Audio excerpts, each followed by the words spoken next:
Hey guys, so chapter 9. Jack and Annie just listened to the Dodgers win their first game with Jackie Robinson, and they realized the significance of the game because it was Jackie Robinson's first game. And chapter 9 is called The Oldest Fan of All. After he heard the final score, Jack smiled. Okay, now we know why this is a big day for baseball. Yep, said Annie, and now it's time to give fly ball away.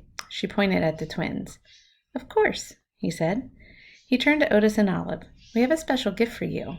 He took the ball from his bag and held it out to the twins. No thanks, said Olive. You keep it. You deserve it more. We have lots of baseballs, said Otis. You do? Said Annie. Sure, we grab them when they fly over the wall of the ballpark, said Otis. They're all in here, said Olive. Come look, we'll show you. Jack and Annie followed the twins into a shadowy room of the hallway. The room smelled of roses and lavender.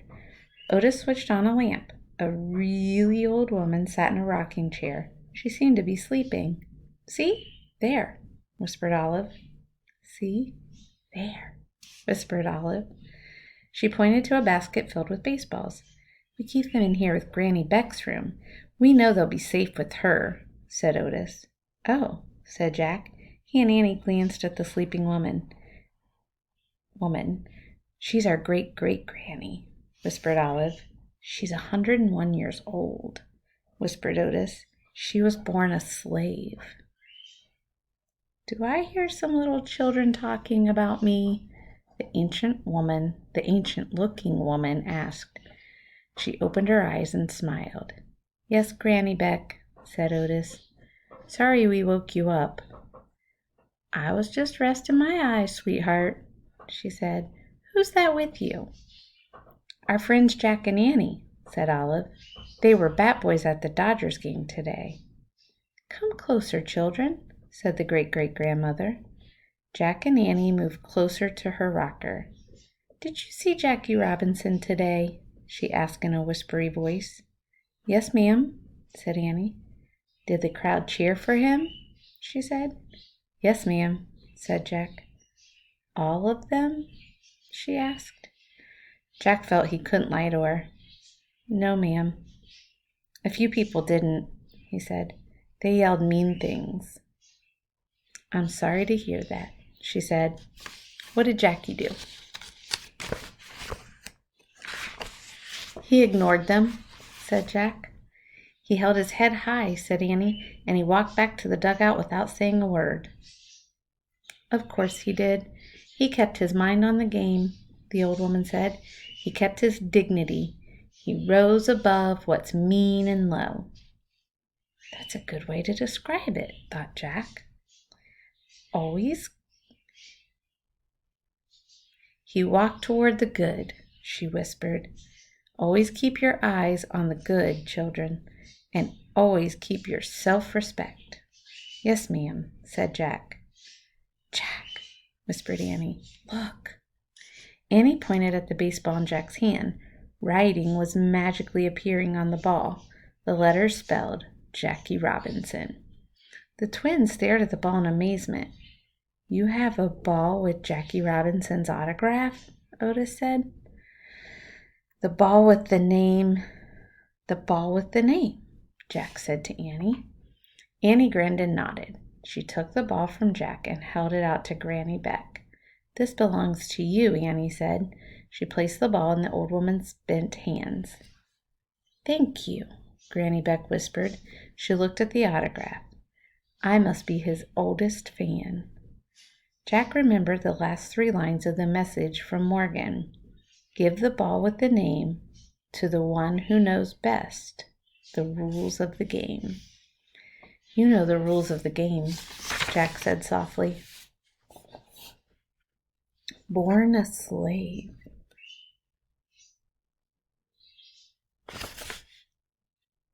Yes, I do, she said. The old woman wrapped her wrinkled hands around the baseball. Then she closed her eyes again. Olive motioned to Jack and Annie. They followed her and Otis out into the hallway. Annie smiled at the twins. Your great-great-granny is, well, great. They all laughed. I'm afraid we have to leave now, said Jack. Thanks for coming over, said Olive. Wait, I have a question, said Annie. Why are we the first white people to ever visit your house? Olive shrugged. I guess you're the first ones who ever wanted to. It's so weird, said Annie. Not really, Annie, said Jack. There was a lot of racism in the 1940s. Was? Said Otis. You mean is? Said Olive. Yeah, is, Jack said softly. But Jackie Robinson's starting to change things, said Otis. That's true, said Jack. Well, thank you for everything. You two really helped us today. You sure did, said Annie. And now, can you tell us how to get back to the park? Easy, said Otis. He led them out the front door. Go to the corner, turn left, and go about 6 blocks. Great, thanks, said Jack. Bye, said Annie. Bye, said Olive and Otis. Jack and Annie ran to the corner and turned left. In the brisk air, they walked quickly up a busy street until they came to the city park. They headed to the open area where they'd first met the twins. The big kids shooting marbles were gone. The girls playing jacks were gone. The man singing in Spanish was gone too. Jack and Annie kept walking until they came to the small grove of trees. They found the rope ladder and hurried up. Inside the treehouse, Annie grabbed their Pennsylvania book. She found the picture of the Frog Creek woods. Ready? She asked Jack. Knock it out of the park, said Jack. Annie laughed. She pointed at the picture and said, I wish we could go there. The wind started to blow. The tree house started to spin. It spun faster and faster. Then everything was still. Perfectly still. All right, so Jack and Annie have seen how terrible life was in the 40s if you were a black or brown person. And so they seem really shocked about that, which is good because that means that we're learning to be kind and that we're all humans who deserve exactly the same treatment. So we're still working on that, but we're getting there. I like that the grandmother said he kept his mind on the game, he kept his dignity, and he rose above what's mean and low. He walked toward the good. I like that. Walk toward the good. Walk with the good. Be good, do good. All right, and I think we used to say in our classroom, if you know better, then do better. All right, guys, I think one chapter left. Talk to you soon.